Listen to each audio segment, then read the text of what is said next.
The Spanish Grand Prix Round 2 of the FIM World Championship turned into what would be described as more of a survival course.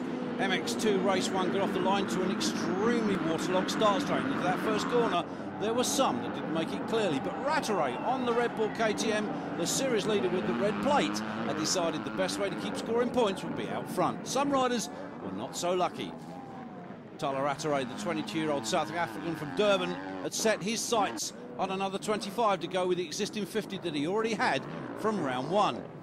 Many other riders were just trying to stay on two wheels and keep it upright. It was very hard in the worsting conditions with torrential rain falling. Tony Caroli having a pretty wretched time out of it as well. He had flu this weekend and was under medication, so he indeed wasn't on his best form. The young Brit Steven Sorb was out there as well, riding well, but Davide Guarneri was having a storming race. Number 39, the Italian, really finding his way home in the mucky conditions, but it was Rattray that took the checkered flag, Moto 1. MX1 race 1, also the same kind of conditions, greeted the riders as they went down the start straight into that first corner, and carnage along with number 9, the series leader with the red plate, Kendi Dika, caught up in that carnage. He was way down at the back, and others just held their hands up, threw their goggles away and said, that's enough for me for one day. Josh Coppins had got into the lead and then got himself caught on an uphill slippery section.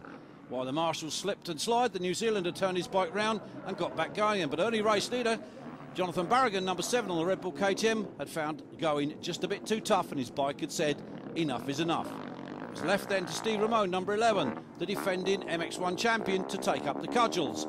He got out front, and with a display of excellent, superb riding, that's right where he stayed, being pursued all the way home by the Italian David Philippart on the number 19 Monster Yamaha. But it was Kendi Dika who managed to salvage something from that first race and pulled himself into third place behind this man. Number 11, it was Ramon. Race 1, 25 points.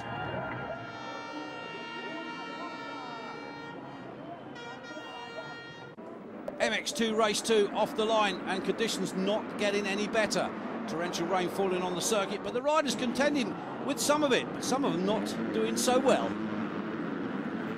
Big crash on the opening corner claimed 1 or 2 of our top runners, and it was left to the slightly minor ones to get out front. Again, David Guarneri was having a good race, and so was Manuel Moni, number 11. The ruts were getting deeper and the hills were getting steeper for these riders. Manuel Moni having a really good time, finding his legs in this muddy stuff and almost losing the bike at times, but he kept it upright. David Guarneri, however, was also finding things good.